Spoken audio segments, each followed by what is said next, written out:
This is Tina Douglas, and you're listening to the Liam Photography Podcast with your host, my husband, Liam Douglas. Enjoy!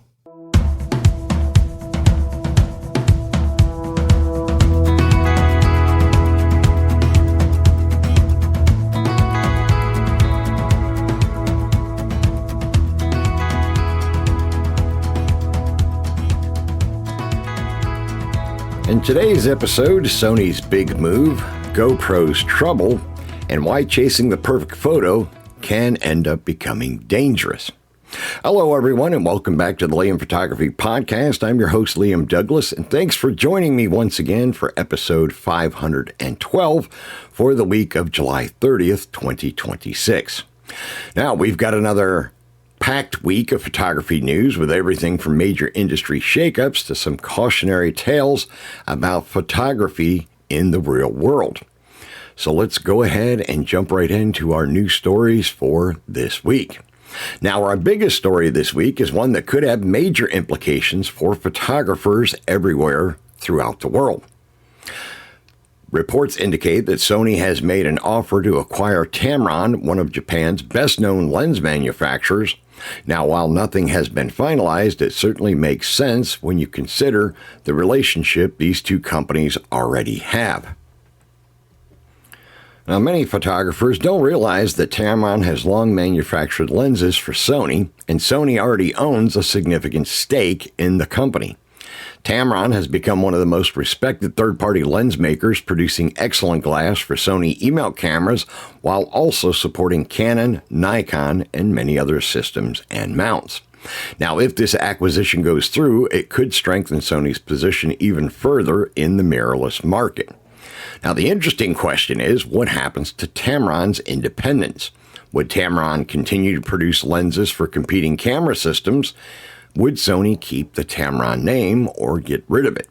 Or would Tamron become a dedicated Sony lens division? For right now, those questions don't have answers, but this is definitely one of the biggest photography business stories we've seen in quite some time. I'd say probably the biggest since Nikon bought out Red Cinema cameras just a few years ago. Now, next is a story that sounds almost unbelievable. A retired French tourist has reportedly spent 3 months in jail after photographing a train while traveling overseas.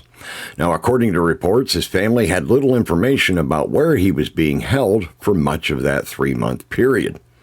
This serves as an important reminder that photography laws vary dramatically from country to country. While photographing trains, infrastructure, or transportation systems might seem perfectly normal in many places, some nations do consider these locations sensitive or strategically important. As photographers, we often focus on getting the shot without thinking about local regulations. So my advice when traveling internationally, it's worth spending a few minutes researching photography restrictions in the country you're going to before you actually arrive. A photo that seems harmless to us could have very different legal consequences in a different part of the world. Unfortunately for GoPro, the news hasn't improved. The company continues facing financial challenges as competition in the action camera market grows stronger. Companies like DJI and Insta360 have introduced increasingly capable products, often adding innovative features more quickly than GoPro has.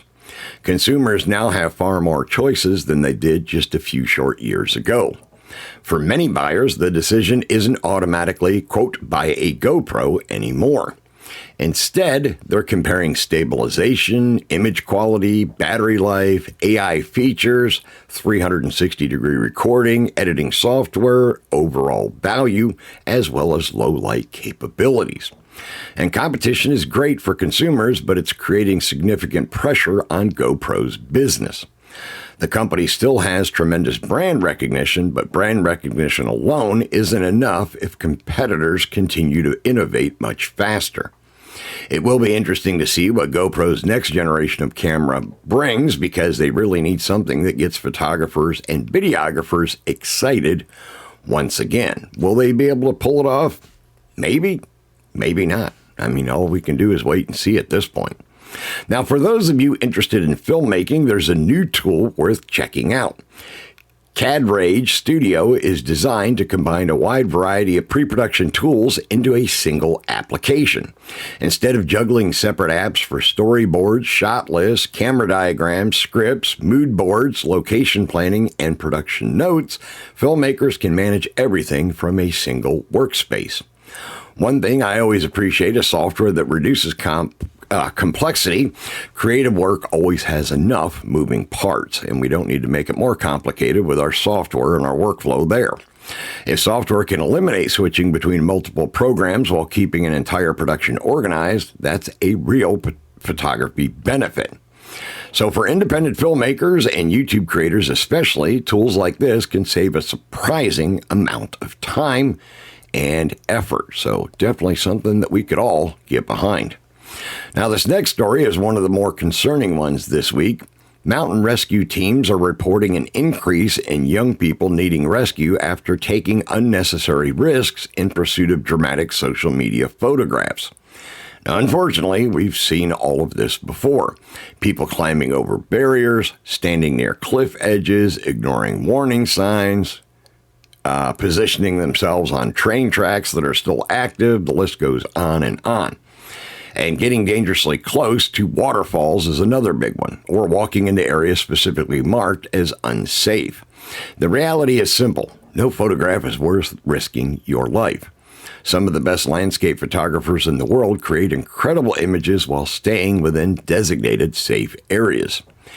Experience, planning, patience, and understanding light matter far more than taking unnecessary risks. If you're photographing outdoors, always make safety your first priority. There will always be another sunrise.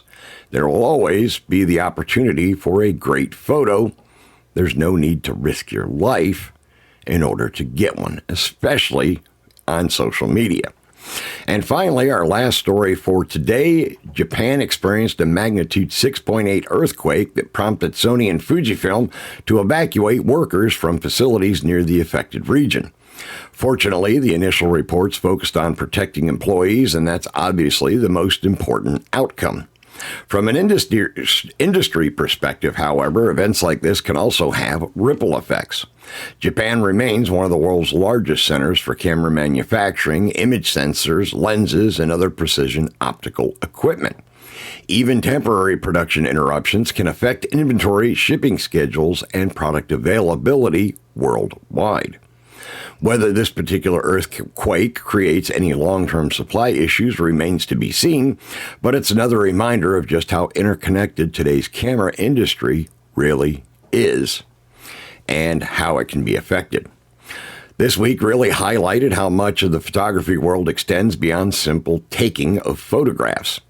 Business acquisitions could reshape the lens market. Legal restrictions remind us to understand the local laws when traveling abroad. Camera companies continue fighting for survival in an increasingly competitive industry. New software is making filmmaking easier than ever before.